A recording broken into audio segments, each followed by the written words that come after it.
The subject of this fresco is Sigismundo Malatesta, 1417 to 1468, Lord of Rimini. We can see Rimini on this map of Italy in the 1400s. It lies on the eastern coast between Ravenna and Ancona. To the southwest is Florence, and Piero's hometown, Borgo San Sepolcro, would have been about at the D in Stati della Chiesa, the Papal States. Something needs to be said of Sigismundo himself, since he became a lurid figure in the mythology of modernism, and the legends surrounding him need winnowing if we are to understand who he actually was. This will be key for appreciating his dignified but cryptic profile portrait, and the choices Piero made in choosing the few defining elements of this donor fresco, both of which he painted in 1451.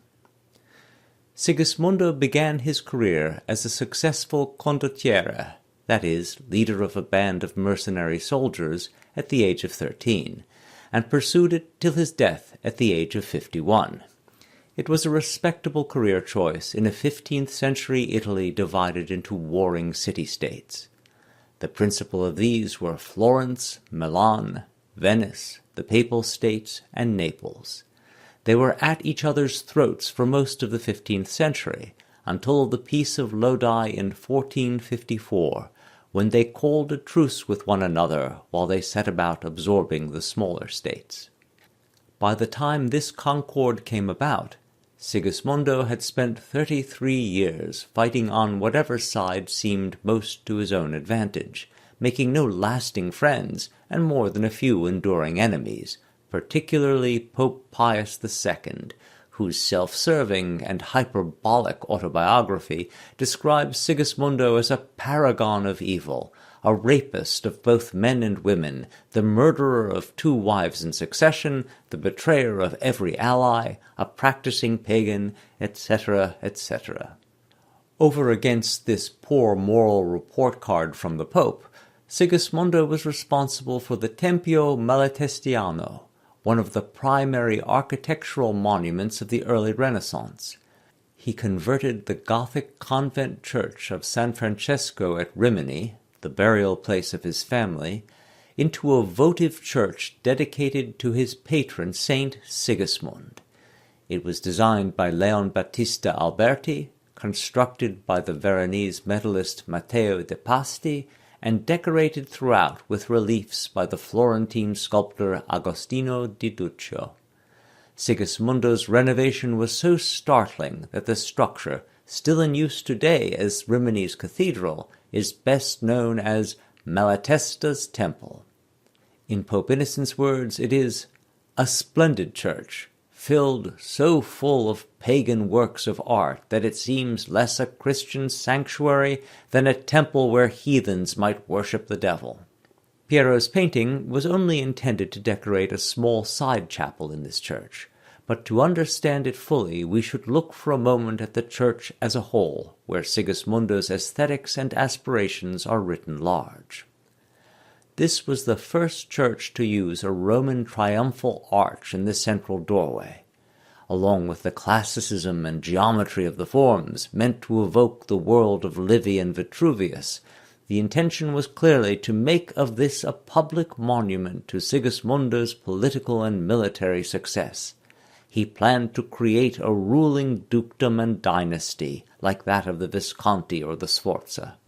The building suffered terribly from Allied bombing during the late 1940s, but the segments that survived intact, or were successfully reconstructed, make clear the enchanted, lyrical, at times hallucinatory style that struck some contemporaries as pagan and blasphemous. The chapel sacred to Sigismundo's mistress, and finally third wife, Isotta, is particularly enchanting and well preserved, and a gorgeous expression of high Gothic courtly love. The church seethes with allegories of the liberal arts, antique sibyls and signs of the zodiac, and the elephants that were the Malatesta family device. Innovations in church decoration, to be sure, but entirely consistent with a Catholicism informed by Neoplatonic ideas and classical culture, and no more outrageous than Dante's synthesis of the Christian and the antique nearly 300 years previous. The Pope's venture into history and art criticism had a long-range and unintended effect. In 1860, when Jacob Burckhardt published his Civilization of the Renaissance in Italy, a book to which we owe much of our current awe for this period, Burckhardt presented Sigismundo Malatesta as a grand prefiguration of modern man's potential. Irreligious, decisive, passionate, deeply skilled in all the arts of peace and war, a Promethean individual, a kind of magnificent monster.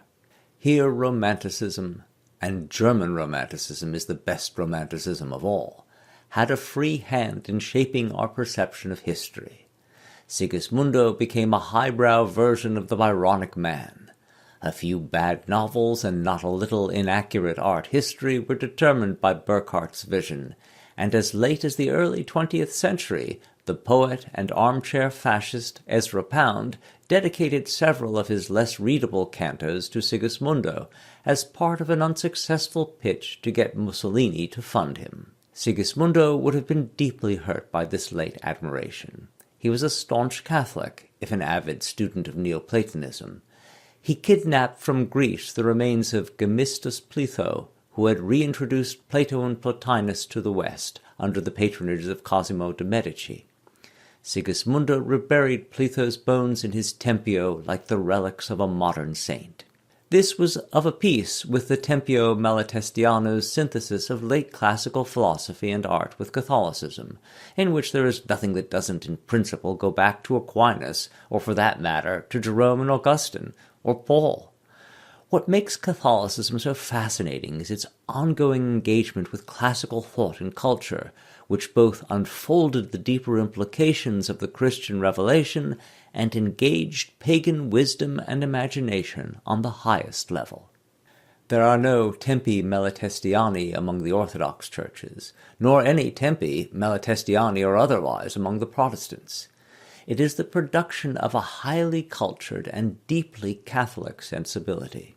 Sigismundo set out to enlarge and enrich the faith with a heroic imagination informed by the ideals of the early Renaissance, but also the dreams of the late Gothic. Which takes us to Piero's picture, the very heart of this edifice, and indeed the heart of Sigismundo. Piero's fresco of Sigismundo, kneeling before his patron Saint Sigismund, signed and dated 1451, was, for safety's sake, detached and remounted on canvas in 1943. Its original position was over the inner side of the doorway that opens into the Cappella della Reliquia, between the chapel of St. Sigismund and the shrine to Isotta. The background shows classical swags, originally of overlapping green leaves with red and yellow fruit, between pilasters. The background walls were originally painted as slabs of dark green marble. In the center hangs a tournament shield, with a rounded opening cut in the upper left to serve as a lance rest, with the Malatesta arms quartering the SI which stood for Sigismundo. The picture is framed by a grisaille, a decoration in monochrome designed to produce a three-dimensional effect. This is a classical pattern of two cornucopias emerging from leafy stems whose elegant scrolls bear large four-petaled roses of decidedly late Gothic type. These roses had been a Malatesta device from at least 1400, and were much used by Sigismundo. The stone medallion at left gives us a glimpse of the Castel Sigismondo, the great fortress palace he completed in 1446. The placement seems odd for a window in an actual room, but it makes sense when we consider that the fresco was made over a doorway, requiring the viewer to look up to see it. The natural foreshortening from the point of view would have regularized the arrangement. St. Sigismund sits on a cloth-covered chair, on a dais covered with a rich carpet, at the edge of which Sigismundo kneels.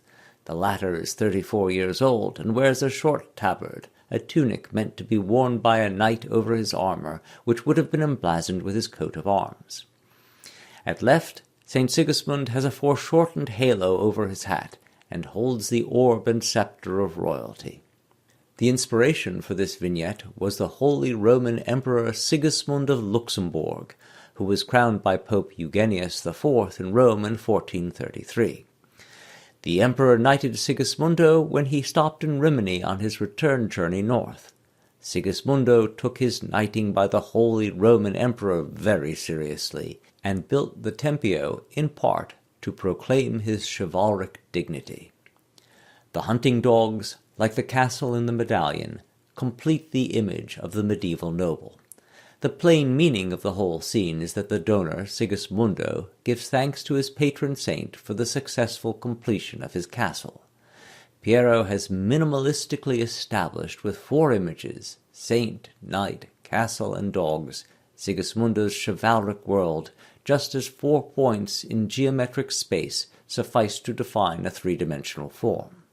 Much of the paint in this picture was lost due to experimentation in fresco, applying the color in oil after the plaster had dried, rather than in a rapid application of egg tempera while the ground was still wet. Painting thus on a dry surface often resulted in a failure of the pigments to fuse with the background, with the resultant scaling that has ravaged this picture. Though what we see today is a bit like the bare outlines of a coloring book, the original tints were as brilliant as a manuscript illumination. What we can see clearly is that, unlike the frescoes Piero made for bourgeois patrons, with their depth and their realism, this composition was made with the stiffness and formality one sees in heraldic design, or in the face cards of an ordinary deck. Sigismundo's tabard was probably patterned with the Malatesta arms, of which the shield at top gave the full view. His knighthood was the focus of the entire fresco. Looking to the figures, we note that the eyes of the 2 persons do not meet, as is usual in Piero. In this case, the saint looks down benignly at his earthly votary, who, for his part, stares straight ahead in an attitude of devotion. The one who prays does not see, but is seen. It remains to note that the parallel lines of the pilasters and the 3 circular forms, St. Sigismund's orb, the medallion enclosing the castle view, and the arc of the swag at top center, make for a geometric pattern as perfectly balanced as one would encounter in a Bauhaus composition.